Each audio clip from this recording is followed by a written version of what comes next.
इमाम हुसैन के नाम पर ताजिए बनाकर उसमें कुतुब मीनार के डिजाइन डालना, ताजदारे करबला से मोहब्बत का नाम लेकर उनकी शहादत के दिनों में ढोल ताशे बजाना, जान लीजिए इसको हुसैनियत नहीं कहते, ये हुसैनियत नहीं है।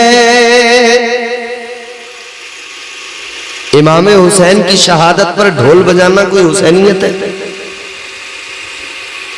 अच्छा, मैं एक बात को लेकर कितना बड़ा कंफ्यूज हूं हजरत, एक बात को लेकर बड़ा कंफ्यूज हूं। लोग गमगीन भी होते हैं, सीना भी पीटते हैं, हाय हाय भी करते हैं, रोते भी हैं, मातम भी करते हैं। मतलब ये किस लिए? कह रहे हैं जी हुसैन की शहादत का हमें बड़ा गम है। हाय हाय हाय हाय हाय हाय। तो मेरी समझ में ये नहीं आता कि गम में ढोल बजाना ये कौन सा गम होता है। एक तरफ तो तूने हाय हाय किया, मातम किया, दूसरी तरफ ताशे भी बजा रहा है। ये कैसा गम है? जब तेरा बाप मरा था तू तब भी रो रहा था, मगर तब तूने ताशा नहीं बजाया था, तब तूने ढोल नहीं बजाया था। उस वक्त में तेरा गम अलग था, अब ये कैसा गम है? अब तू रोता भी है, ढोल भी बजाता है। ये हमारी समझ में नहीं आया। एक तरफ तेरी आंखों में आंसू, दूसरी तरफ ढोल। एक तरफ तुझे हुसैन का गम, शहादत इमाम हुसैन का गम, दूसरी तरफ तूने मेला सजा दिया। तेरे घर की औरतें बीच मेले में रोटी पे कबाब रख के खड़े खड़े वहां खा रही हैं। तू हुसैनी भी बड़ा पक्का हो गया, तू गम मनाने वाला भी बड़ा पक्का हो गया, और तेरे घर की औरतें उस दिन बेपर्दा भी घूमती रही। जबकि मेरे इमाम ने अपनी जिंदगी के जाहिरी जिंदगी के आखिरी दिन शहादत से ऐन कब्ल जब तैयार हुए ना, तो जाने से पहले अपनी बहन को बुलाया था। इमाम आली मकाम ने अपनी बहन ज़ैनब को बुलाकर कहा था, ऐ मेरी बहन ज़ैनब सुनो सुनो, अब मैं जा रहा हूँ मैदान कारज़ार में, और तुमने देखा जो मुझसे पहले गए वापस नहीं आए।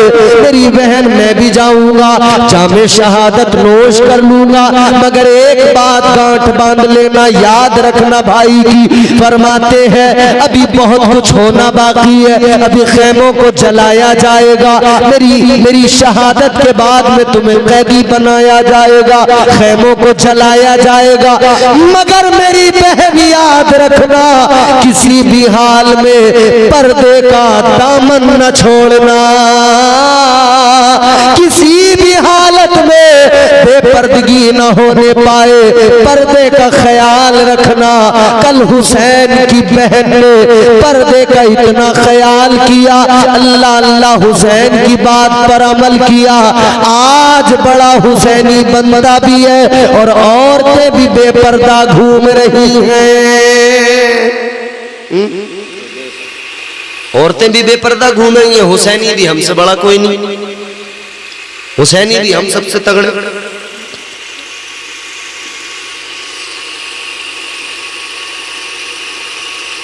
मतलब अजीब बात है।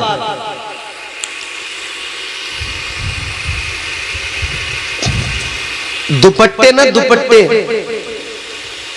अब बस शोबाजी के लिए सिर्फ गले में रह गए, बाकी इसके अलावा कुछ। शादी किसी की गांव में हो रही हो, देखो हुलिये बदल जाते हैं। हर घर की औरत बेपर्दा नजर आएगी। और बुरा मत मानना मेरे भाइयों, ये आपका मेरा किस्सा है, आपके मेरे दर्द की कहानी है, आपके मेरे घर का हाल है। मोहल्ले में शादी हो, आसपास की औरतें, रिश्तेदार वाली औरतें, सब की सब बेपर्दा, बाल खुले बिखरे हुए, गाँव गाँव ये हाल हो गया। एक गाँव में अभी शादी में जाना हुआ, भाई सारी औरतों का यही हाल था, बस बाल बिखरे हुए थे। एक साहब बड़े मोतमद आदमी और बड़े भले किस्म का आदमी, बड़े अच्छे आदमी, उनके घर की औरतों को जब मैंने देखा कि इनकी औरतें भी बाल बिखेर के और अजीब तरह से, मैंने कहा भाई ये क्या मसला है? तो किसी ने बताया 8-8 हजार रुपए दिए हैं पार्लर वाली को ऐसे बिखरे हुए बाल सेट करने के लिए कि आज शादी में हमारे बालों का स्टाइल ऐसा होना चाहिए। मेकअप और ये बालों का जो स्टाइल हुआ है ना, हेयर स्टाइल, 8-8 हजार रुपए गए हैं। हमने कहा ये 8 हजार रुपए वाला मेकअप और ये हेयर स्टाइल कब तक काम करेगा? बोले कुछ नहीं, मुंह धुला तो मेकअप खत्म, बाल धुले तो बालों का हिसाब किताब खत्म। 8 हजार रुपए की उम्र इतनी, मुंह धुला तो वही पुरानी वाली। मियां गाड़ी सिर्फ कलर करने से नहीं हो जाती है क्या?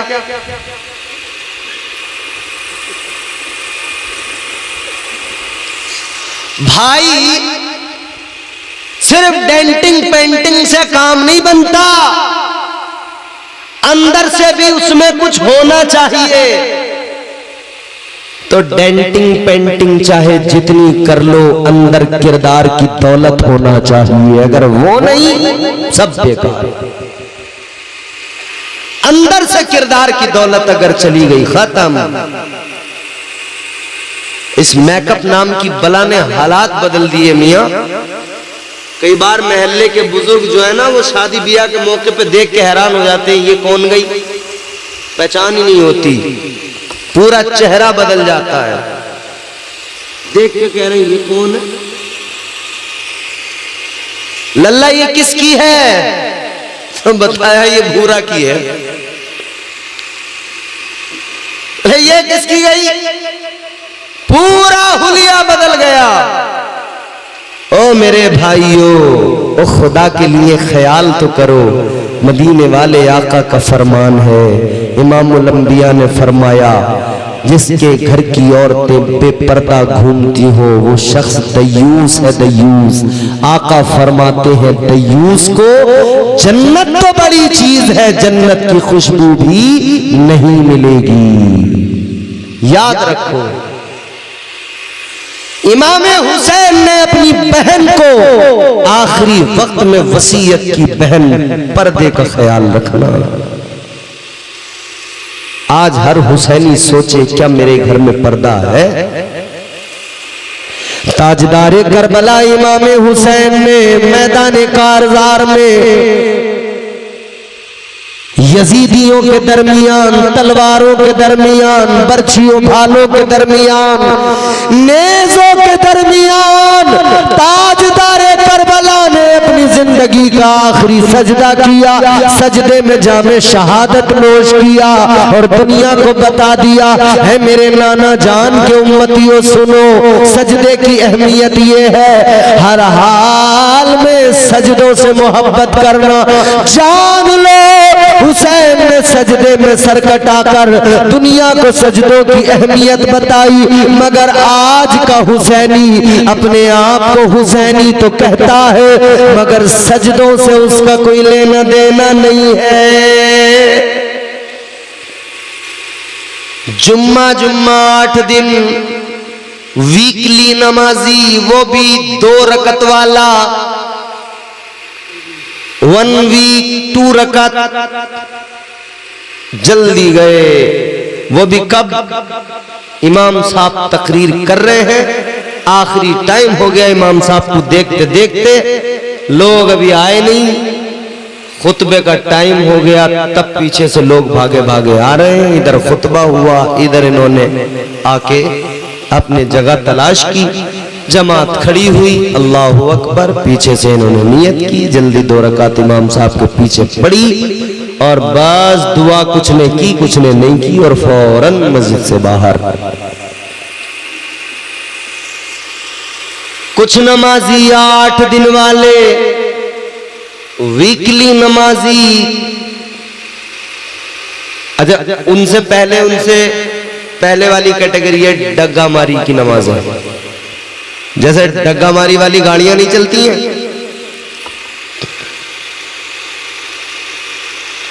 मगरिब की मिल गई तो पढ़ ली, 4 टाइम की गायब। ख्याल आ गया तो कभी जोहर की पढ़ ली तो बाकी गायब। उनके ऊपर वाली रेंज में वीकली नमाजी जुमा टू जुमा, उनके ऊपर वाली रेंज में 1 साल वाले ईद से ईद के दिन एक साहब ईद वाले थे, वो 1 साल में 1 बार वाले, कोई लतीफा नहीं है, सच्ची बात है। 1 साल में 1 बार वाले थे। पहले तो जैसे तैसे उन्होंने खुद को तैयार किया, बीवी ने थोड़ी लानतें दी, अरे उठो, शर्म नहीं आ रही, सारा मोहल्ला नमाज को जा रहा है, तुम ईद के दिन भी नमाज को नहीं जा रहे।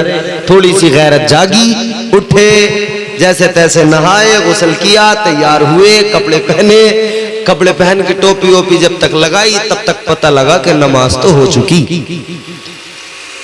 अब बोले करूं तो करूं क्या, घर से निकला तो मुसीबत, नहीं निकला तो मुसीबत। अब लोग कहेंगे कि ये तो ईद की नमाज भी नहीं पढ़ी। एक ही बात समझ में आई, उसने हिसाब लगाया, ईद की नमाज पढ़ के सारे लोग पहला काम करते क्या है, तो समझ में आई बात कि ईद की नमाज पढ़ के लोग एक दूसरे से मिलते हुए सबसे पहले कब्रिस्तान जाते हैं। अपने कोई माँ बाप की कब्र पे जा रहा है, कोई भाई की कब्र पे जा रहा है, फातिहा पढ़ने, हिसाब लगा लिया, सोच लिया कि जितने नमाज पढ़ने गए इन्हें भी कब्रिस्तान ही आना है, तो चलो मैं भी कब्रिस्तान पहले ही पहुंच जाऊं, फिर इन सब में मिल जाऊंगा, पता ही नहीं लगेगा। यही किया, कब्रिस्तान पहुंच गए, और जब पीछे से नमाजी आए तो उनमें मिल गए वो लोग ईद के दिन। ऐसे ऐसे नमाजी, अल्लाह खैर फरमाए, नमाजें पढ़ो मेरे भाई, इबादतों में दिल लगाओ, जान लीजिए नमाज बहुत जरूरी है। इमामुल अंबिया ने फरमाया, नमाज मेरी आंखों की ठंडक है। और मियां अइम्मा ऐसे भी हैं जिनके नजदीक यहां तक है कि अगर किसी ने जानबूझकर एक वक्त की नमाज छोड़ दी तो उनके नजदीक वो कहते हैं कि वो काफिर हो गया। इमाम आजम अबू हनीफा जिनकी हम तकलीद करते हैं, उनके फिक़ह में कहा कि वो काफिर तो नहीं होगा लेकिन गुनहगार है, और फर्ज जो उसने छोड़ा वो उस पर कर्ज है, जब तक कर्ज अदा नहीं करेगा जान छूटने वाली नहीं है। बहरहाल बस इतना याद रखिए, हम अपनी जिंदगियां बेहतर बनाएं, और इतनी बेहतर बनाएं कि हमारी हर अदा से पता लग जाए कि हम मुस्तफा के गुलाम हैं। हम जमाने के साथ चलते हैं, शरीयत के साथ नहीं चलते। अभी पिछले दिनों देखा था लोग क्लीन शेव में ज्यादा रहते थे, इन दिनों देख रहे हैं जवानों में छोटी छोटी दाढ़ी रखने का चलन हो गया है। तो अब देखो तो जिसे देखो उसकी छोटी छोटी दाढ़ी, पहले कह रहे थे क्लीन रहना है, क्लीन शेव करना है, अब छोटी छोटी दाढ़ी का फैशन चल गया तो वो छोटी छोटी दाढ़ी है। अरे मेरे भाई, जमाने के साथ न चलो, मुस्तफा की शरीयत के साथ चलो, खुदा की कसम दुनिया में भी कामयाब रहोगे, कब्र में भी कामयाब रहोगे, आखिरत में भी कामयाब रहोगे। परवरदिगारे आलम खालिक़े कायनात रब्बे लम यज़ल व ला यज़ाल ने कुरान मजीद में ऐलान फरमा दिया, तुम्हारी जानों को खरीद लिया गया, तुम्हारे माल खरीद लिए गए। उसूल तो यह है कि कीमत अदा की जाए, तो अल्लाह ने खरीदा तो कोई कीमत दी, क्या कीमत है? ताजदार मदीना के गुलामों, परवरदिगार ने आपकी मेरी जान, ईमान वालों की जानें खरीदी, माल खरीदे। पहले तो ये सोच लो खरीदने वाला कौन, खरीदार से भी तो अंदाजा लगाया जाता है ना। एक खरीदार तो ऐसा आता है कि उसके आने पर दुकानदार खुश हो जाता है, सोचता है ये जो आया है ये ज्यादा 3-5 नहीं करेगा, बार्गेनिंग नहीं करेगा, ज्यादा जो बताऊंगा मान लेगा, ज्यादा दिमाग नहीं खाएगा, आएगा अपनी पसंद की चीज लेगा, पूरी कीमत देगा, चला जाएगा। एक ऐसा आता है जो थोड़ा सा जरा टाइम लेता है, बार्गेनिंग करता है, और खास तौर पे औरतें अगर पहुंच जाएं कुछ खरीदने तो अल्लाह खैर करे। दुकानदार इनसे वाकिफ, ये उनसे वाकिफ। वो अगर 1000 बताए तो ये 200 से शुरू करती है, 200 से चलते चलते 400-500 पे बात फाइनल हो जाती है। कहने का मतलब ये खरीदार देखकर भी अंदाजा लगाया जाता है, जैसा खरीदार होगा वैसी कीमत अदा करेगा। ऐ लोगों, दुनिया में अगर कोई खरीदार आए, उस खरीदार को देखकर अंदाजा किया जाता है ये कैसी कीमत लगाएगा, मगर यहाँ तो खरीदार परवरदिगार है, यहाँ तो जानों को खरीदने वाला अल्लाह, माल खरीदने वाला अल्लाह, तो कीमत अल्लाह से बेहतर कौन लगाए, अल्लाह से बढ़कर कीमत कौन अदा करेगा। ताजदार मदीना के गुलामों, जब अर्ज किया जाए या अल्लाह तूने क्या कीमत अदा की, तो जवाब मिलेगा, ऐ ईमान वालों, तुम्हारी जानें सस्ती नहीं, तुम्हारे माल सस्ते नहीं, क्योंकि तुम्हारी जानें भी पाक है, तुम्हारे माल भी पाक है, तो कीमत भी बड़ी अदा की जाएगी। या अल्लाह क्या है कीमत? अल्लाह ने फरमाया कि अन्ना लहुमुल जन्नह, फरमाया तुम्हारी जानों और तुम्हारे माल को अल्लाह ने जन्नत के बदले में खरीदा है। सुभान अल्लाह, सुभान अल्लाह। नारे तकबीर, नारे रिसालत, नारे रिसालत, फैज़ाने गौसे आज़म, मसलके आला हजरत, हजरत अल्लामा मौलाना इम्तियाज बरकाती साहिब क़िबला। नारे तकबीर, नारे रिसालत। कौन देगा ऐसी कीमत? कोई नहीं दे सकता। मियां होगा किसी पे खजाना, होंगे सोने चांदी के उसके पास खजाने, होगा उसकी तिजोरियों में माल, डॉलर भी हो सकता है, रियाल भी हो सकता है, दिरहमो दीनार भी हो सकता है, मगर औकात है किसी की कि किसी को कीमत में जन्नत ही दे दे। ये मिल्कियत अल्लाह की है। खालिक़े कायनात, परवरदिगारे आलम, रब्बे लम यज़ल व ला यज़ाल, वो ऐसा बादशाह, मुल्कों का मालिक। अल्लाह ने कुरान मजीद में फरमाया, तबारकल्लज़ी बियदिहिल मुल्कु व हुवा अला कुल्ली शैइन क़दीर।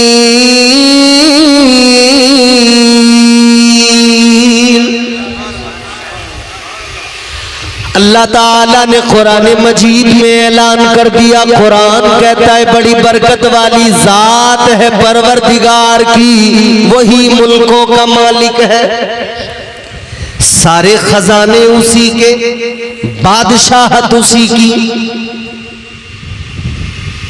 कोई होगा अपने आप में दौलत वाला, पैसे वाला, मगर अल्लाह के खजाने, अल्लाह अकबर। किसी की तिजोरी भरी हुई हो नोटों से, खर्च करेगा कम होते जाएंगे, खर्च करेगा कम होते जाएंगे, मगर अल्लाह का खजाना ऐसा है कभी कम नहीं होता है। अल्लाह बंदों को देता रहता है, देता रहता है, खजाने में कभी कमी नहीं आती है। हमारी जान, हमारे माल, जान भी पाक ईमान वालों की, माल भी पाक ईमान वालों के, तो फिर अब ये जान भी अल्लाह की अमानत है, ये माल भी अल्लाह की अमानत है। अब एक मोमिन को फैसला करना होगा कि वो इस माल का खर्च कहां पे करेगा, इस जिंदगी को कैसे गुजारेगा। फैसला करना होगा ईमान वाले को जिंदगी कैसे गुजारेगा। अगर कंफ्यूज हो जाए, समझने में दुश्वारी हो, तो कुरान रहनुमाई करता है। अल्लाह का कलाम कहता है लक़द कान लकुम फी रसूलिल्लाहि उस्वतुन हसना। अल्लाह ने फरमा दिया अगर समझने में दुश्वारी हो, जिंदगी कैसे गुजारी जाए, तो ज्यादा परेशान नहीं होना। मेरे महबूब की जिंदगी को देख लेना, मदीने वाले की जिंदगी को देख लेना, इमाम उल अंबिया की जिंदगी को देख लेना। उनकी जिंदगी को देखकर इबरत, उनकी जिंदगी को देखकर उनके निशाने कदम पर अमल करना, उनकी सीरत पर अमल करना, उनके दिए हुए तरीके को अपनाना।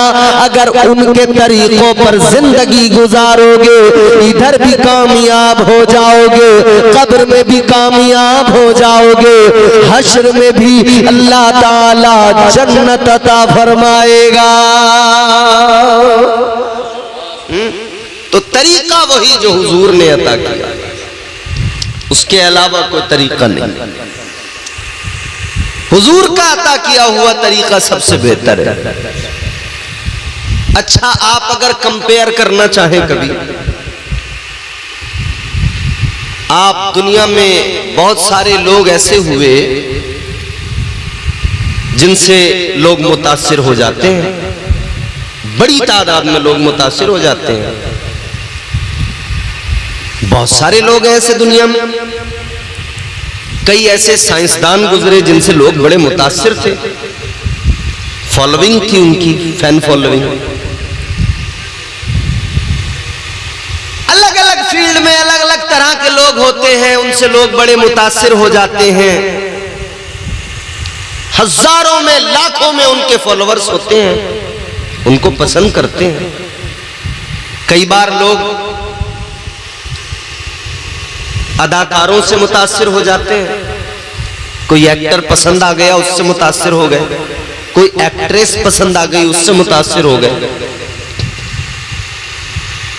मान लीजिए इस गांव का कोई शख्स किसी एक्टर से मुतासिर हो गया, उसका फैन हो गया, उससे मोहब्बत करने लगा, तो क्या करेगा? यही करते हैं आमतौर पे। अगर उसने किसी मूवी में, किसी फिल्म में अपना कोई अलग हेयर स्टाइल किया, तो उसको फॉलो किया गया और वो फैन वैसा ही हेयर स्टाइल बना लेता है। किसी ने हाथ में कोई चैन पहन ली, तो उसने, उसके फॉलोअर्स, उसके जो फैन हैं, उन्होंने भी वैसी चैन हाथ में डाल ली। अख्तरा बहुत मशहूर गांव है आपका, कई हवालों से मशहूर है, इससे भी मशहूर है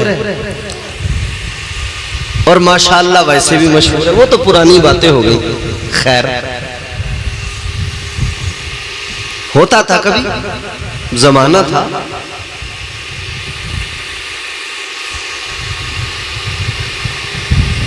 वह ना किसी का शेर है, इज्जत पे खानदान की बट्टा लगा दिया, बीवी का हार बेच के सट्टा लगा दिया। इतना कहा था यार बुरे काम छोड़ दे, जालिम ने मेरे कान पर कट्टा लगा दिया। अगर यहां का रहने वाला कोई शख्स किसी अदाकार से मुतासिर हो जाए, किसी एक्टर से मुतासिर हो जाए, और वो यहां उसके जैसा हेयर स्टाइल बनाए अपना, ईमानदारी से बताओ, क्या उस एक्टर को इसकी खबर है? सज्जाद खान 7-8 साल पहले भी सज्जाद खान की वसातत से यहां आए थे, आज फिर पहुंचे हैं। अब्दुल कुद्दूस साहब के मकान पर ये दूसरी हाजिरी है हमारी। अल्लाह इनकी मोहब्बत को सलामत रखे। मनशाद भाई बम्बई में रहते हैं मगर वो बराबर राब्ते में रहते हैं, फ़ोन करते रहते हैं। अल्लाह ताला खुश रखे इन तमाम अहबाब को।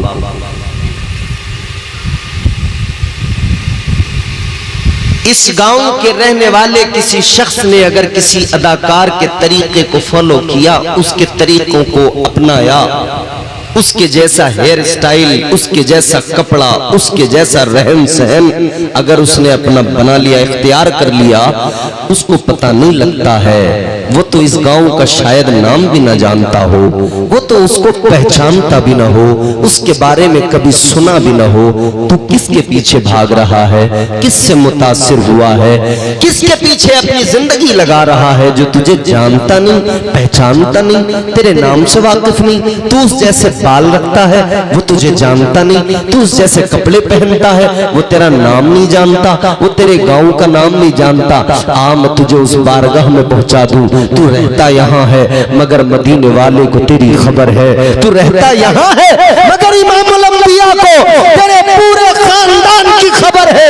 और सुन लो, इधर किसी के तरीके को अपनाओगे उसे तुम्हारी खबर नहीं होगी। आमिना के लाल की वो जात है, खुदा की कसम, हर जुमेरात को हफ्ते में एक मर्तबा तेरे अमाल मदीने वाले की बारगाह में पेश किए जाते हैं। बताया जाता है या रसूल अल्लाह, ये गुलाम आपका है।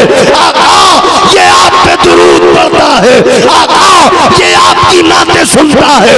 आका ये आपकी तारीफ सुनता है। सुन, जब तेरा ये दुरूद पढ़ना, जब तेरा ये सलाम पढ़ना, जब तेरा मुस्तफा की नातों को सुनकर झूमना, जब तेरी ये मोहब्बत आका की बारगाह में पेश की जाती है, अल्लाह अकबर, मदीने वाले आका को खुशी मिलती है। सुभान अल्लाह, सुभान अल्लाह, सुभान अल्लाह। इमामुल अंबिया को खुशी मिलती है।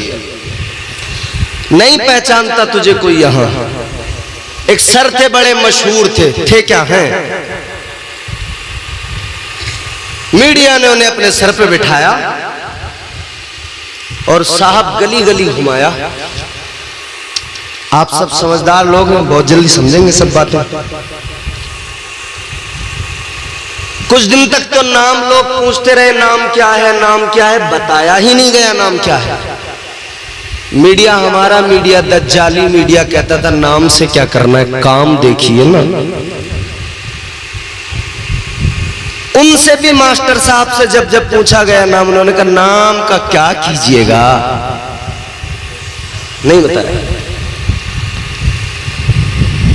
जो मीडिया कल तक नाम नहीं बताता था, आज वही मीडिया फैजल खान कह के बुला रहा है।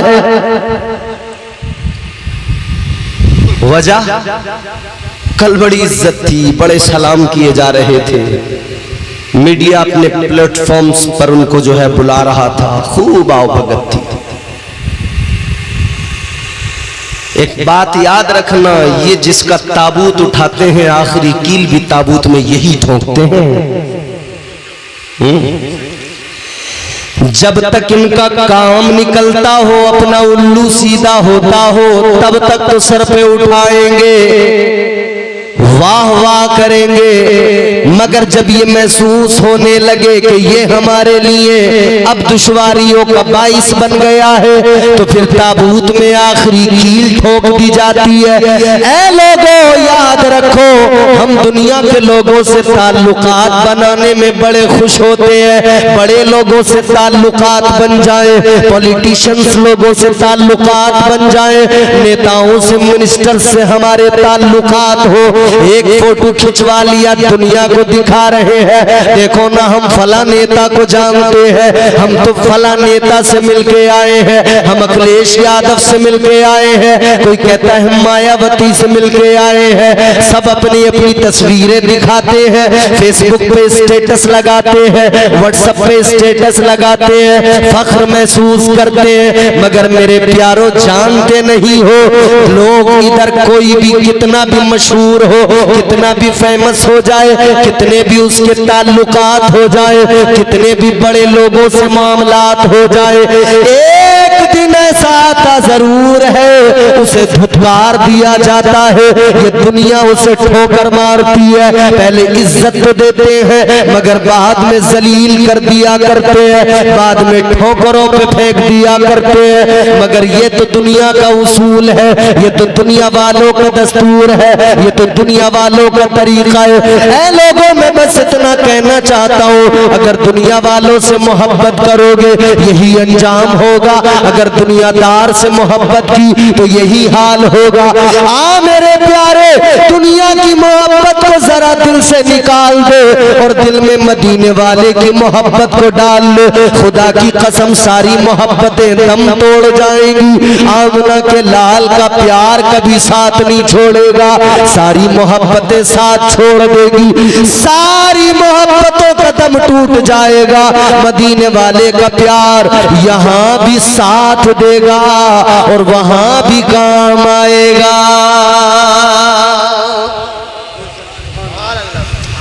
और कोई इतना प्यार तुझसे कर ही नहीं सकता दुनिया में जितना हुजूर करते हैं, कोई कर ही नहीं सकता।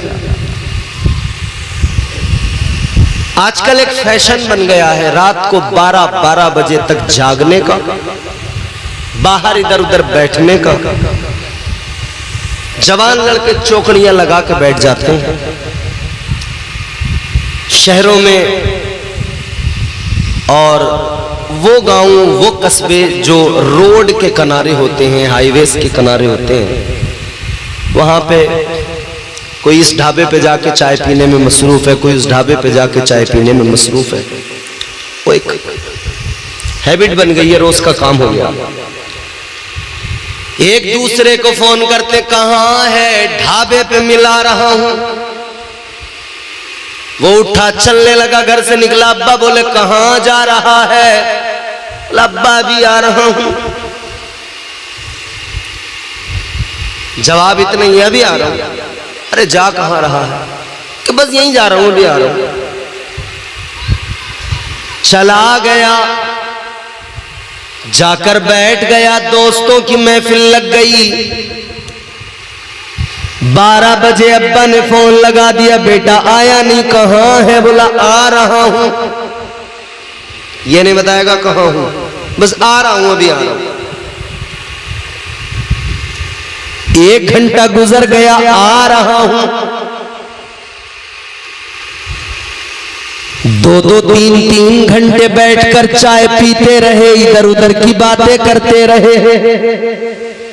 रात को बाहर चौकड़ियां लगाकर बैठ गए, 2-2, 3-3 घंटे गुजार दिए, 4-4 घंटे गुजार दिए। एक फोन किया किसी दोस्त ने, चल दिए, परवाह कोई नहीं। 2-4 घंटे यूं ही खराब कर दिए। फिर स्टेटस लगाए दोस्ती के। दोस्ती बड़ी चीज है, हाँ बड़ी चीज तो है। दोस्ती के बारे में साहब लंबे चौड़े पोस्ट किए गए, दोस्ती ऐसी दोस्ती वैसी, मेरा फला जिगरी, मेरा फला यार, मेरा फला दोस्त है, मेरा फला ऐसा है। ईमानदारी से बताओ, आज के हालात में, आज की सिचुएशन में, आज के जमाने में दोस्तियों की हैसियत क्या रह गई है? दोस्त ही कभी कभी सबसे बड़ा दुश्मन निकल जाता है। ऐसी दोस्तियां हैं। दोस्त को तकलीफ हो तो दोस्त बस आएगा, मिलेगा, देखेगा, और इससे ज्यादा क्या कर सकता है? दोस्तियों की, मोहब्बतों की मिसाल देने वाले लोगों को देखा है। दोस्त को अगर कोई तकलीफ हो तो बस थोड़ा सा एहसास, हाँ यार बुरा हो, बस खत्म। उसके बाद में फिर अपनी भागदौड़, अपनी जिंदगी। जिनकी मोहब्बत में तूने कुछ नहीं सोचा, उनकी मोहब्बतें कितनी कमजोर हैं। जिनकी मोहब्बतों में तूने माँ बाप की इज्जत नहीं की, वो मोहब्बतें कितनी कमजोर। उन मोहब्बतों में तुझे मिला क्या? सिर्फ गालियां। उन मोहब्बतों में मिला क्या? सिर्फ तुझे उन्होंने बुरे काम सिखाए। क्या मिला? जुआ खेलना सिखा दिया, शराब पीना सिखा दिया, बीड़ी सिगरेट पीना सिखा दिया, गुटखे खाना सिखा दिया।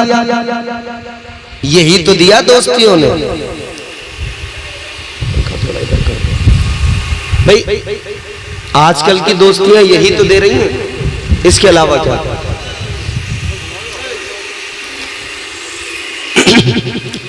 तो आजकल की दोस्तियों का हाल तो यही है।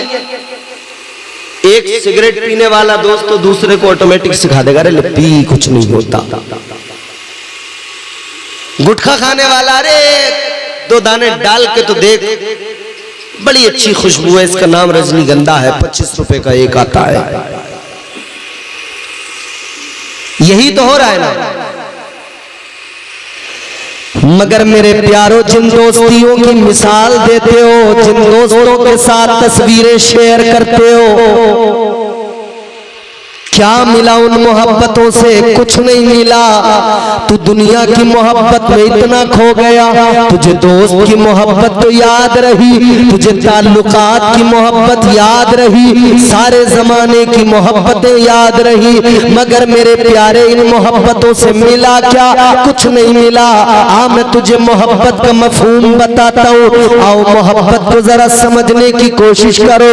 आओ जरा देखो मदीने के ताजदार की मोहब्बत का क्या कहना, इमामुल अंबिया की मोहब्बत क्या है। अल्लाह अकबर कबीरा। कौन इतनी मोहब्बत कर सकता है? न बाप अपने बेटे से इतनी मोहब्बत कर सकता है जितनी आका अपने उम्मती से फरमाते हैं। न माँ अपनी औलाद से कर सकती है जितनी आका अपने उम्मती से मोहब्बत करते हैं। न कोई रिश्तेदार अपने रिश्तेदार से मोहब्बत इतनी कभी कर सकता है जितनी मोहब्बत इमामुल अंबिया अपने उम्मती से फरमाते हैं। अल्लाह अल्लाह, सुन लो जरा गौर से, सुन लो मेरे प्यारो, आका की मोहब्बत क्या है।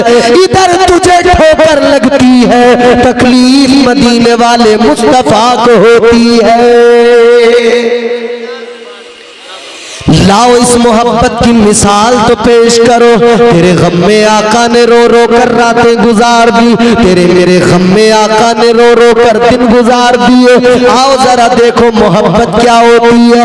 इमामुल अंबिया ने मोहब्बत की है, अल्लाह अल्लाह किस दर्जा मोहब्बत की है। आज मेरा आपका दावा तो मोहब्बत का है, मगर मोहब्बत बड़ी कमजोर है। मोहब्बत में इतनी कमी, अल्लाह खैर फरमाए। मोहब्बत का ये हाल हो गया। अल्लाह अकबर कबीरा। दावे मोहब्बत तो है, मगर मोहब्बत यकीनन कमजोर है। याद रहे मेरे प्यारो, मोहब्बत तो मोहब्बत होती है, मोहब्बत में तो मर मिटना सीखा जाता है। मोहब्बत तो कहती है जब किसी को दिल दे दिया तो दे दिया, अब किसी और की इस दिल में गुंजाइश नहीं, अब किसी और की इस दिल में जगह नहीं। फर्स्ट प्रायोरिटी जिसको दी जाती है उसी को असल मोहब्बत कहा जाता है। इसीलिए तो मेरे आका ने ऐलान फरमाया, इमामुल अंबिया ने ऐलान फरमाया, ताजदार मदीना ने इसीलिए ऐलान फरमा दिया। याद रखो लोगों, अपने माँ बाप से ज्यादा, अपनी औलाद से ज्यादा, अपने रिश्तेदारों से ज्यादा जब तक मुझसे मोहब्बत नहीं करोगे तब तक तुम्हारा ईमान कामिल नहीं होगा। सुभान अल्लाह, सुभान अल्लाह। ईमान की तक़वियत के लिए सबसे ज्यादा जरूरी है मदीने वाले आका से मोहब्बत की जाए और टूट के मोहब्बत की जाए। और जब बंदा टूट के मोहब्बत करने लगेगा ना, तो वो फिर तरीका भी महबूब का ही अपनाएगा, सीरत भी महबूब की उसके सामने होगी। फिर उसे दुनिया में कोई और तरीका उतना प्यारा लगेगा ही नहीं, फिर उसे दुनिया में कोई उतना पसंद आएगा ही नहीं। कहने का मतलब ये है, दुनिया में बड़े लोग हुए जो लोगों को मुतासिर उन्होंने किया, मगर एक वक्त तक लोग उनसे मुतासिर हुए। उनके अंदर फिर कोई ना कोई खामी ऐसी नजर आई कि उनको छोड़ दिया, पीछे हट गए। हम सब ने देखा ना, दिल्ली में एक पार्टी बनी नई, एक धरना प्रदर्शन हुआ, उसके बाद में एक पार्टी वजूद में आई, आम आदमी पार्टी। लोग पूरी तरह से उससे जुड़ गए, मगर वक्त के साथ साथ चीजें बदली। पहले जो अच्छा लगता था, जिसके तरीके अच्छे लगते थे, धीरे धीरे लोगों ने उसे तन्हा छोड़ दिया, सबके सब दूर हो गए। क्यों? क्योंकि दुनिया में किसी को कोई पसंद करे, मगर एक वक्त आएगा कि उसे उसकी खामियां भी नजर आएंगी,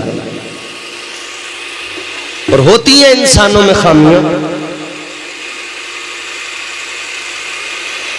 बड़े लोगों ने लोगों को मुतासिर किया है, मगर एक वक्त आता है जो कभी किसी से मुतासिर था वो फिर बाद में पीछे हट गया, खामियां बताने लगा, कमियां गिनाने लगा, उसकी खामियां दुनिया के सामने रखने लगा। ताजदार मदीना के गुलाम 1400 साल से ज्यादा वक्त गुजर गया, आज तक कायनात में एक आदमी ऐसा नहीं आया जो मेरे आका की जात में कोई कमी दिखा सके, मुस्तफा की जिंदगी में कोई खामी दिखा सके। बल्कि दुनिया के बड़े बड़े लोग आका की तारीफ करते नजर आए, अपने तो अपने गैर भी मेरे आका की तारीफ करते नजर आए। आज भी गूगल पे आप लिखो, सर्च करो, इस जमाने के अंदर भी हर किसी के हाथ में मोबाइल है, सर्च करो दुनिया के सबसे बेहतरीन इंसान का नाम क्या है, गूगल पे जवाब आएगा। दुनिया के सबसे बेहतरीन इंसान का नाम हजरत मोहम्मद मुस्तफा सल्लल्लाहु ताला अलैहि वसल्लम है। आज जमाना कह रहा है, 1400 साल से दुनिया कह रही है, अगर कायनात में कोई शख्स काबिल रश्क है तो वो जात आमिना के लाल की जात है, वो जात इमामुल अंबिया की जात है।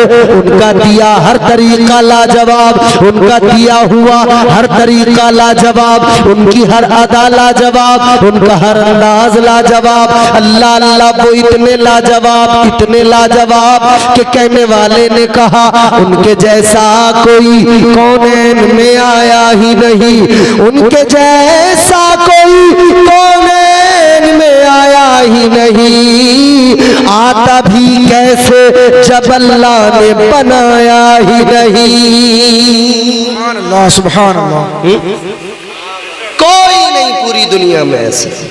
मेरे इमाम फरमाते, इमाम अहले सुन्नत यही बोले सिदरा वाले, चमने जहां के थाले सभी मैंने छान डाले, तेरे पाए का न पाया, तुझे यक ने यक बनाया।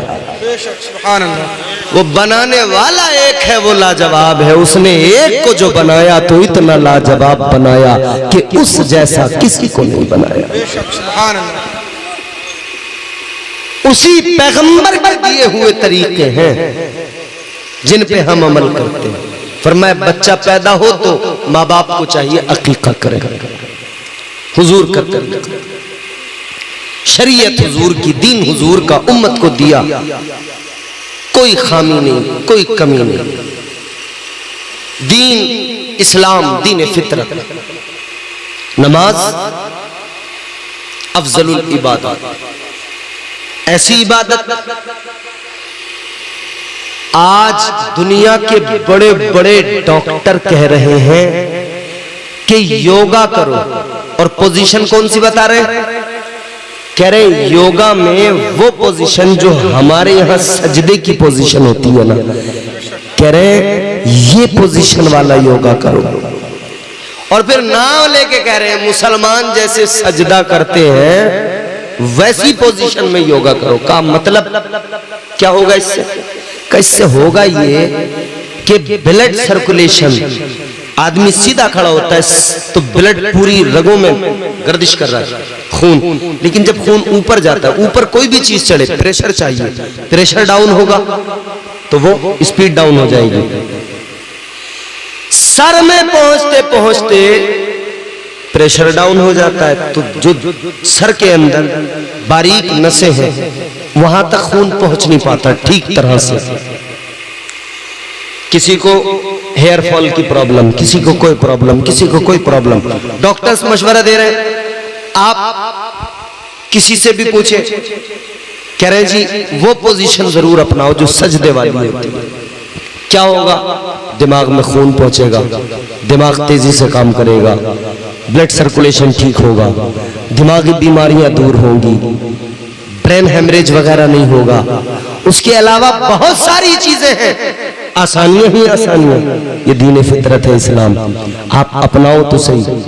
आका ने तरीका नमाज का उम्मत को जो सिखा दिया, वो तरीका ऐसा है कि दुनिया मजबूर है ना चाहते हुए भी उस पोजीशन का योगा करके दुनिया आज मेरे मुस्तफा के तरीके पे अमल कर रही है। सुभान अल्लाह, सुभान अल्लाह। बेशक तरीका मेरे हुजूर का है, तरीका मदीने वाले। अच्छा जी, हुजूर ने उम्मत को जो तरीके दिए, अल्लाह ने तो कुरान में नमाज का हुक्म दिया, तरीका तो मेरे हुजूर ने अता किया। अल्लाह ने तो कुरान में वुजू करने का हुक्म दिया। आजकल लोगों को जो है ना, बहुत सारे लोगों को अजीब अजीब सा खुमार हो जाता है। वो हुजूर के तरीकों से, हुजूर की दी हुई चीजों से कभी कभी मुतमईन नहीं होते। हुजूर ने जो दिया है ना, लाजवाब दिया है। अरे मेरे आका ने तरीके दिए हैं वो भी लाजवाब, मेरे आका ने खलीफे दिए हैं वो भी लाजवाब। बहुत बढ़िया। आजकल एक नया मामला शुरू हुआ है, एक नया तरीका लोगों ने अपनाया है, ईद गदीर मनाने का। और मैं जिस जगह रहता हूं वहां पे मनाई जाती है, बड़े लोग मनाते हैं। हमने एक साहब से पूछा, साहब मतलब क्या है इसका? अरे बोले, इस दिन मेरे आका ने अली का हाथ पकड़ा और हाथ उठा के कहा, मन कुन तो मौला हो फहाजा अली जुन मौला, जिसका मैं मौला उसका अली मौला। मैंने कहा तो बड़ी अच्छी बात है, खुशी की बात है। हम सुन्नी तो इस हदीस को मानते हैं, खुशी मनाते हैं, लेकिन ये कैसी खुशी है, तू इस दिन को खास करके ईद मनाने लग गया? हमने कहा हमें तो हमारे बुजुर्गों ने जो 3 ईदें सिखाई हैं, एक ईद उल फित्र है, दूसरी ईद उल अजहा है, और एक ईद मिलादुल नबी, वो असल ईद है। वो ईद ना होती तो ये 2 ईदें भी ना होती। कहा नहीं हम ईद गदीर मनाएंगे। हमने कहा क्यों? बोले इस दिन अली की खिलाफत बिला फसल का ऐलान है। हमने कहा कैसे? बोले हुजूर ने जिस दिन हाथ उठा के कहा मैं जिसका मौला उसका अली मौला, मतलब क्लियर था, हुजूर ने कह दिया था ये मेरे खलीफा है, मेरे बाद पहले खलीफा। हमने कहा अच्छा, अगर इस हदीस का मफहूम ये तय किया जाए, अगर इस हदीस का मफहूम ये समझा जाए कि हुजूर ने ये फरमा दिया कि मैं जिसका मौला उसका अली मौला, तो मतलब ये इशारा है कि अली मेरे बाद पहले खलीफा। अगर इस नजरिए से इस हदीस को समझा जाए तो फिर इसका माना इस तरह से करना पड़ेगा। हुजूर ने फरमाया मन कुन तो मौला हो फाजा अली मौला, तो फिर आप क्या इसका तर्जुमा इस तरह करेंगे? क्या हुजूर ये कहना चाहते हैं मैं जिसका खलीफा उसका अली खलीफा? आप तो इसी तरह से इसको समझना चाहते हैं ना। ताजदार मदीना के गुलामों, मतलब क्या कह रहे हैं? मतलब अगर इस हदीस को उनके तरीके से समझा जाए तो यही तो बात बनी। गोया आका फरमा रहे मैं जिसका खलीफा अली उसका खलीफा। तो गोया हुजूर ने अली को अपने बाद सीधा खलीफा बना दिया।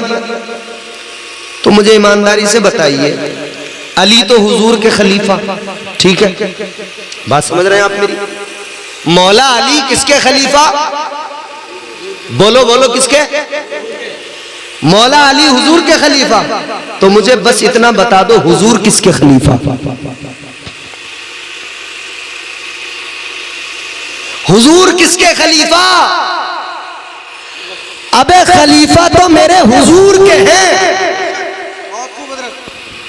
हुजूर की बादशाहत में हुजूर के बाद खलीफा हैं, हुजूर किसके खलीफा ये बता दे। फिर मानना पड़ेगा इस हदीस का मतलब खिलाफत से तो दूर दूर तक है ही नहीं।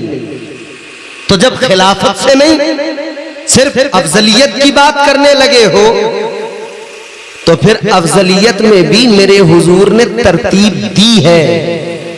अली को अफजल कहा इस लिहाज से मौला का लफ्ज मददगार, आका ने मिजाज दिया उम्मत को जिसका मैं मददगार उसका अली मददगार। यही वजह है सारी उम्मत हाथ उठा के नारा लगाती है या अली मदद, या अली मदद। किस लिए या अली मदद पुकारते हैं? क्योंकि आका ने फरमा दिया था जिसका मैं मददगार हूँ उसका अली मददगार है। जिसे मुझसे मदद चाहिए तो अली से मदद मांग ले। मगर सुन ले न इसमें खिलाफत आती है, खिलाफत बिला फसल का कोई चक्कर ही नहीं है, कोई कॉन्सेप्ट ही नहीं है। इतना जान लो मेरे भाइयों, खिलाफत की तरकीब वही है जो मेरे आका ने दी है। और वो तरीका क्या दिया है? आका ने मस्जिद की तामीर की है, मेरे हुजूर ने अपने सहाबा को अपने साथ लिया है। आका ने एक ईंट मस्जिद की बुनियाद में लगाई है, उसके बाद में फरमाया अबू बकर ईंट लेकर आओ। अबू बकर ईंट लेकर आए, आका ने फरमाया रख दो इसके बराबर में। हुजूर ने अपनी ईंट के बराबर में अबू बकर से ईंट रखवाई। उसके बाद में फरमाया उमर कहाँ है? उमर आ गए, हुजूर हाजिर हुए। आका ने फरमाया उमर बराबर में ईंट लगा दो। उमर ने ईंट लगा दी। आका ने फरमाया उस्मान कहाँ है? अयना उस्मान, आओ उस्मान। उस्मान आ गए, या रसूल अल्लाह हाजिर हो। आका ने फरमाया रख दो इसके बराबर में ईंट। इस्लाम की पहली मस्जिद बन रही है, आका उम्मत को मिजाज दे रहे हैं। पहली मस्जिद बनाते हुए उम्मत को फिक्र दे रहे हैं। पहला हुक्म मेरा होगा, दूसरा हुक्म अबू बकर का होगा, तीसरा उस्मान का, उमर का होगा, तीसरा उस्मान का होगा और चौथा जो है अली का होगा। याद रहे हुजूर के बाद में चार सहाबा मेरे आका के। तरकीब वही जो उम्मत को आका ने अता की है। पहली अफजलियत के हामिल ज़ात और शख्सियत का नाम अबू बकर सिद्दीक है। अल्लाह अल्लाह, कई लोगों को तकलीफ होती है हजरत अबू बकर सिद्दीक की अफजलियत को मानने में, हजरत अबू बकर सिद्दीक को बड़ा मानने में, अफजल मानने में। मगर मैं एक बात कहना चाहता हूँ, तू आज बहुत काबिल हो गया, तुझे पता नहीं कौन सा इल्म हाथ लग गया, कौन सी किताबें तूने पढ़ डाली, आज तेरा दिमाग खराब हो गया, समझ में कुछ नहीं आ रहा। मगर मेरे भाई मैं इतना जानना चाहता हूँ, इतना समझना चाहता हूँ, तू ज्यादा इल्म वाला है या अली ज्यादा इल्म वाले हैं? भाई मुझे इतना बता, तू ज्यादा इल्म वाला या मौला अली ज्यादा इल्म वाले? तो फौरन कहेगा मौला अली, मौला अली। और दुनिया मानती है मौला अली का इल्म का लोहा, क्योंकि आका ने फरमाया अना मदीनतुल इल्म व अलीयुन बाबुहा। ताजदारे मदीना ने ऐलान फरमा दिया मैं इल्म का शहर हूं, अली उसका दरवाजा। और मौला अली के इल्म का आलम तो ये था, नमाज के लिए जा रहे थे मस्जिद के अंदर, दरवाजे पे एक यहूदी मिल गया। बोला अली एक सवाल पूछना है, सवाल का जवाब दे दो। इधर नमाज का वक्त तैयार है, इधर यहूदी सवाल लेके तैयार है। अब मामला ये है, अगर सवाल में उलझ गए और बैठ गए बहुत देर तक तो नमाज जाएगी, और सवाल का जवाब नहीं दिया, नमाज को पहले चले गए, तो फिर वो यहूदी कहेगा कैसे इल्म वाले हैं, जवाब ही देकर नहीं गए। उसकी साजिश भी यही थी, चाल भी यही थी। सोच रहा था अगर जवाब नहीं दे पाए और नमाज के लिए कहने लगे कि बाद में आकर जवाब दूंगा, पहले नमाज पढ़ लूं, अगर ये कहा तो मैं लोगों से कह दूंगा, सबको कहूंगा कि सुनो सुनो अली को आता जाता कुछ नहीं, नमाज का बहाना करके निकल गए, जवाब नहीं दिया। और अगर जवाब देने में लग गए तो नमाज जाएगी, तो मैं लोगों से कहूंगा कैसे इल्म वाले हैं, मेरे साथ उलझे रहे, नमाज का ख्याल नहीं रहा, नमाज छोड़ दी। बिल्कुल ऐन नमाज के वक्त में मस्जिद के दरवाजे पे बोला अली जरा रुक जाइए। मौला अली फरमाते बोलो। का एक सवाल है मेरा। क्या? कहने लगा अली जरा ये बताइए वो जानवर कौन से हैं जो अंडे देते हैं और वो कौन से हैं जो बच्चे दिया करते हैं? भाई इतना पेचीदा मामला है, कौन गिनती लगाएगा कि कौन से जानवर अंडे देते हैं, कौन से जानवर बच्चे देते हैं? और अगर गिनती करने बैठ जाएं तो मियां ये तो लंबा काम हो गया ना। प्लानिंग तो यही थी, गिनती करेंगे, बताएंगे, बहुत टाइम लगेगा, नमाज तो छूटेगी छूटेगी। और नमाज के लिए गए तो कहूंगा इनको आता जाता कुछ नहीं। इतने पेचीदा सवाल को मौला अली ने बिल्कुल आसान बना दिया। ताजदारे विलायत मुश्किल कुशा हैदर कर्रार से कहने लगा बताइए अली कौन से जानवर हैं जो अंडे देते हैं, कौन से हैं जो बच्चे देते हैं? अल्लाह अल्लाह मेरे अली मुस्कुराए। अली मुस्कुरा के फरमाते सुन, तूने सवाल किया है जवाब सुन ले। मौला अली ने मुस्कुरा के फरमाया सुन, जिन जानवरों के कान बाहर होते हैं वो बच्चे दिया करते हैं, जिनके कान अंदर होते हैं वो अंडे दिया करते हैं। अली ने फरमाया तू गिनती लगा, मैं नमाज पढ़ के आता हूं। फरमाते जवाब हो गया, अब तू गिनती लगाता रहे बैठ के, मैं जरा नमाज पढ़ के आ जाऊं। तो वो मौला अली इल्म का शहर मुस्तफा, दरवाजा अली। तुझे ज्यादा इल्म या अली को ज्यादा इल्म? अली को ज्यादा इल्म। तो अकल मारी गई, दिमाग का काम तमाम हो गया। कितनी अजीब बात है, जो इल्म के शहर का दरवाजा वो अबू बकर को अफजल मानते हैं, अबू बकर की बैयत करते हैं, अबू बकर को पहला खलीफा उन्होंने माना, और आज का अपने आप को मौलाई कहने वाला ये मानने को तैयार नहीं, तो ये तो मौला अली के भी खिलाफ गया। ओ मेरे भाई सुन ले, जब तू अली का नहीं हो सकता तो हम तुझसे क्या उम्मीद करें? अच्छा हमारा काम बस इतना ही है समझाना, जिसको अली को देख के कुछ समझ में ना आ सके वो इम्तियाज बरकाती को सुन के क्या समझ सकता है। लेकिन अपना काम तो हमें करना है। बहरहाल कहने का मतलब ये तरीका हुजूर का लाजवाब है। हुजूर के तरीके अपनाइए, हुजूर से टूट के प्यार कीजिए। आखिरी बात करके अपनी बात को समेट दूं, खत्म कर दूं, मोहब्बत के साथ में जरा बोलिए सुभान अल्लाह। जात भी लाजवाब है, तरीके भी लाजवाब है। कोई इतना प्यार भी नहीं कर सकता जितना उम्मत से हुजूर करते हैं। सुनो, रोए हैं आका, रोए हैं उम्मत की फिक्र में, रोए हैं आका उम्मत को याद कर कर कर। मक्का गवाह है, मक्के की गलियां गवाह हैं, वहां के पत्थर गवाह हैं। आका उम्मत के लिए रोए हैं, आका ने उम्मत को बहुत याद किया है।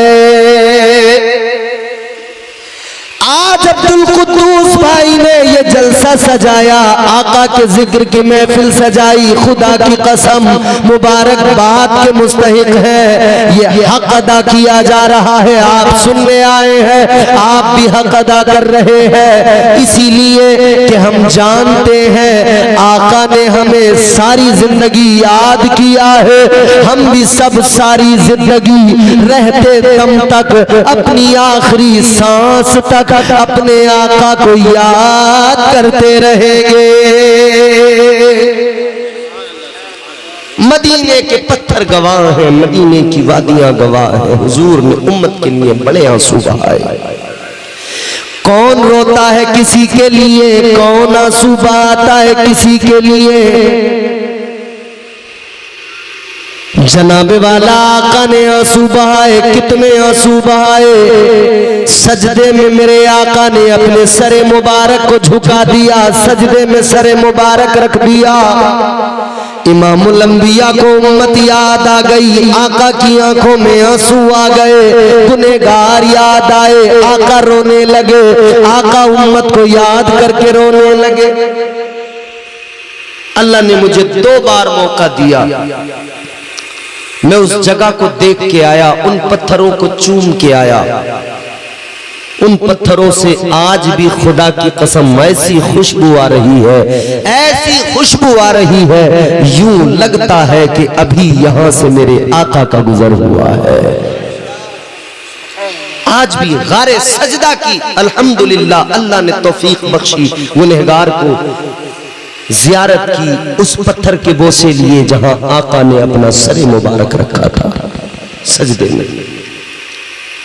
गारे हिरा की बुलंदी पे चढ़कर उस खुशबू को सूंघा, उस पत्थर पे अपनी जमीन रखने का मौका मिला जहां मेरे हुजूर ने अपने सरे मुबारक को रखा था। वो पत्थर आज भी गवाही दे रहे हैं आका ने उम्मत को कितना याद किया। ताजदारे मदीना इमामुल अंबिया मदीने से बाहर निकले, उम्मत की याद सता रही है, गुनहगारों की याद आ रही है। क्या फिक्र है? यही फिक्र है मेरे गुनहगार उम्मतियों का क्या होगा। और तुझे जुआ खेलते वक्त आका की याद नहीं आती कि आका ने हराम फरमा दिया है, मैं इससे दूर हो जाऊं। तुझे शराब पीते हुए ये डर नहीं लगता कि आका ने, आका की शरीयत ने इसको हराम किया है, मैं इससे दूर हो जाऊं। जिनाकारी करते हुए ख्याल नहीं आता कि मैं इससे बच जाऊं, दूर हो जाऊं। निडर हो के उस काम को करता है, तुझे जरा भी याद नहीं आता मेरे लिए मदीने वाले आका इमामुल अंबिया रोए हैं।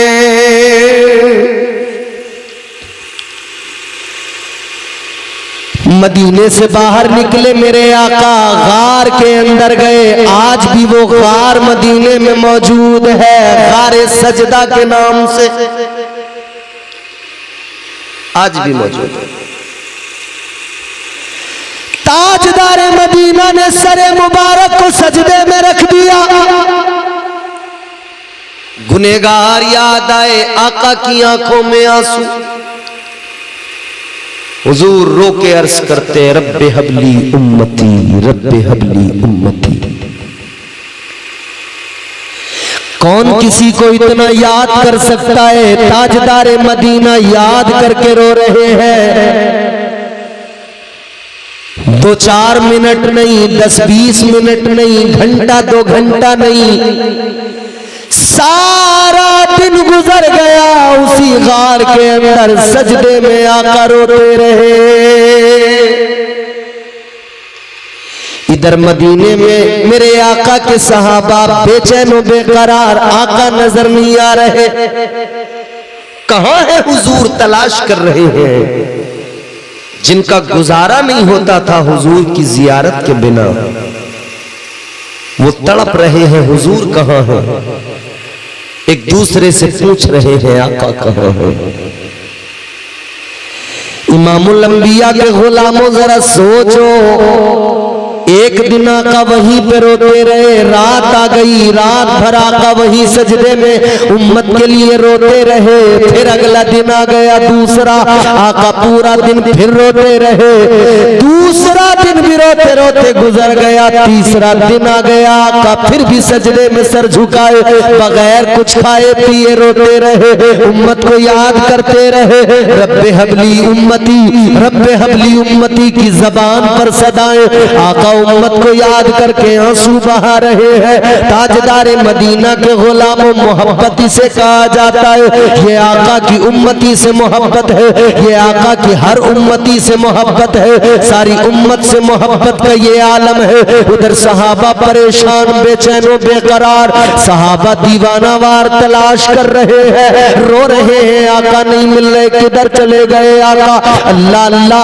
हजरत अबू हुरैरा फरमाते मैं निकल गया मदीने के बाहर, रहा न गया, तड़प बढ़ती गई, बेकरारी बढ़ती गई। कहते मदीने के बाहर चला गया, मैंने मदीने के बाहर एक शख्स को देखा, एक चरवाहा बकरियां चरा रहा है। मैंने चरवाहे से कहा, है चरवाहे जरा ये बता दे, क्या तूने मेरे महबूब को देखा है? चरवाहा कहने लगा, मैं तो जानता ही नहीं कौन है तेरा महबूब, मैं तो पहचानता ही नहीं कौन है तेरा महबूब। आपने फरमाया सुन ले, मेरा वो महबूब है जो मेरा भी महबूब है, जग का भी महबूब है और रब का भी महबूब है। कहने का मकसद ये 3 दिन तक कंटिन्यू आका रोते रहे, आंसू बहाते रहे। ये हुजूर की उम्मत से मोहब्बत है।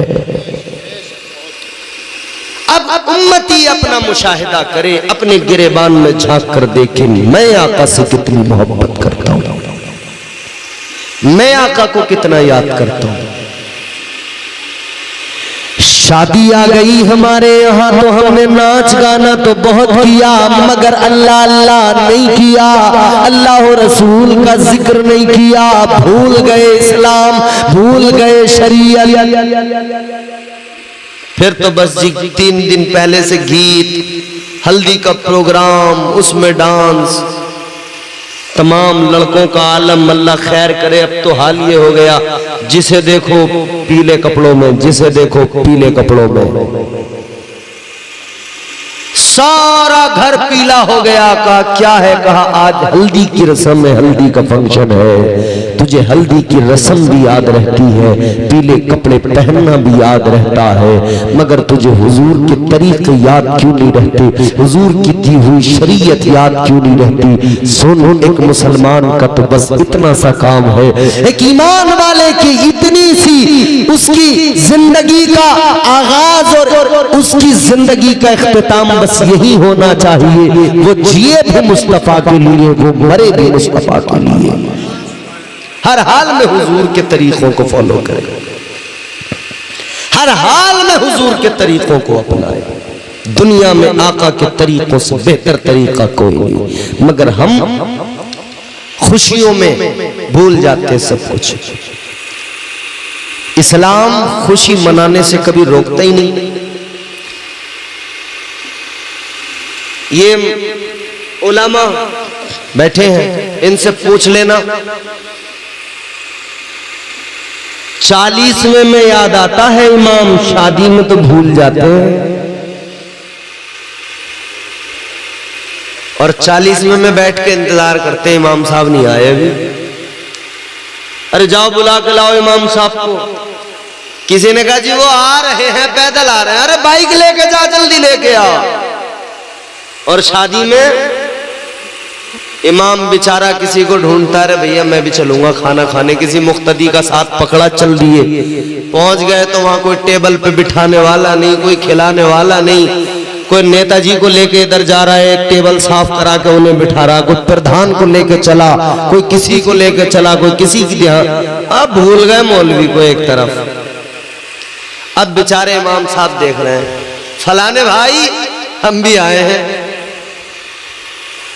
अब बेचारे 2-1 नमाजी ऐसे होते हैं, उन्हें इमाम से थोड़ा मोहब्बत लगाव होता है, मोहब्बत होती है, तो वो आते हैं इमाम साहब को बिठाते खाना वाना खिलाते। आए तब कोई ख्याल नहीं, जा रहे हैं तो कोई पूछ ही नहीं रहा, पैदल जा रहे हैं, बाइक से जा रहे हैं। आम दिनों में तो ये हाल हो रहा है, अगर बाइक पे बैठ के जा रहे हैं किसी के साथ, तो मस्जिद के बाहर एक धमाल चौकड़ी लगी हुई होती है। भाई इमाम साहब आजकल मोटरसाइकिलों पर बहुत टहल रहे हैं, इनके ढंग कुछ सही नहीं लग रहा है।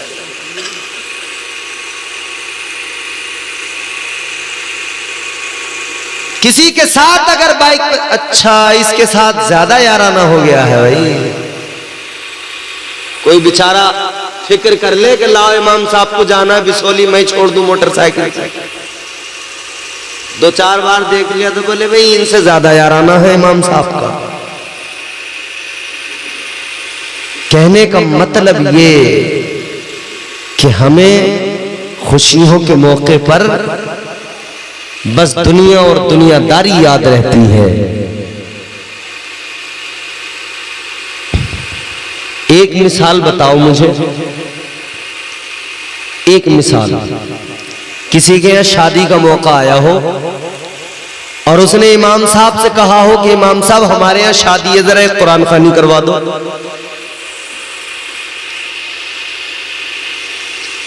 बताओ कोई गांव में ऐसा आदमी है जिसने बारात वाले दिन कहा हो, मंडे वाले दिन के इमाम साहब आज मंडा है तो जरा घर में कुरान पढ़वा दो, या आप आके पढ़ दो?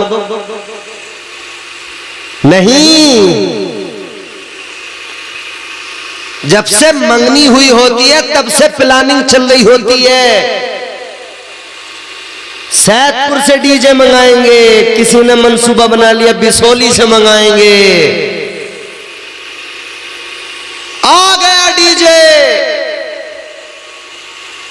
इतना खतरनाक बजा, इतना खतरनाक कि ये दिल बाहर निकलने को तैयार, गुर्दे फटने को तैयार। जलसे में तकरीर करने वाले ने, नात पढ़ने वाले ने जरा सी माइक की आवाज बढ़वा ली तो बुड्ढे पीछे से कह रहे हैं, अरे यार हमारी समझ में नहीं आ रहा क्या क्या कह रहे हैं, आवाज बहुत बढ़वा ली इन्होंने। जरा सी को हो गई, अरे मियां झाय झाय झाय झाय हो रही है, समझ में कुछ नहीं आ रहा। चलो अच्छी बात है, समझ में तो आना जरूरी है, मगर जब धूं धूं धूं धूं धूं धूं हो रही थी तब बुड्ढा बैठा हुआ कह रहा था लल्ला लेके आ गया था डीजे।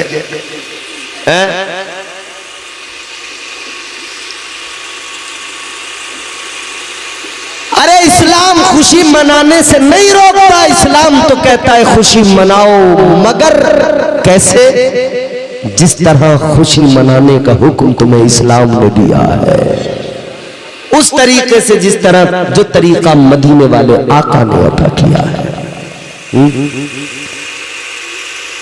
डीजे आ गया, धूं धूं धूं। अब इन्होंने मियां नाचते नाचते बावले हो गए लड़के, शर्ट उतारी, घुमा घुमा नाच रहे, और फिर गाने बावला हूं मैं बावला, उस पे बावला हूं मैं बावला, अपने आप को बावला भी बता रहा है। अरे अल्लाह के बंदे, तेरा दिमाग कहां गया? तू अपने आप को बावला बावला कहकर चीखने से बेहतर ये था तू अपने आप को हुजूर का गुलाम बताता, दुनिया तेरी इज्जत करती। तू अपने आप अपने किरदार से दुनिया को दिखाता, मैं मदीने वाले का गुलाम हूँ, उनका नौकर हूँ, दुनिया तेरी इतनी इज्जत करती। जिधर से गुजरता देखने वाले देख के कहते ये आमिना के लाल का वफादार जा रहा है। याद रहे, और जब तू कब्र में पहुंच जाता इधर तो सब कहते मदीने वाले का ये वफादार है, और जब तू कब्र में पहुंचता तो फरिश्ते भी कहते ये जन्नत का हकदार है। कहने का मतलब ये, अगर हुजूर से मोहब्बत है तो हुजूर के तरीके अपनाओ। अगर हुजूर से मोहब्बत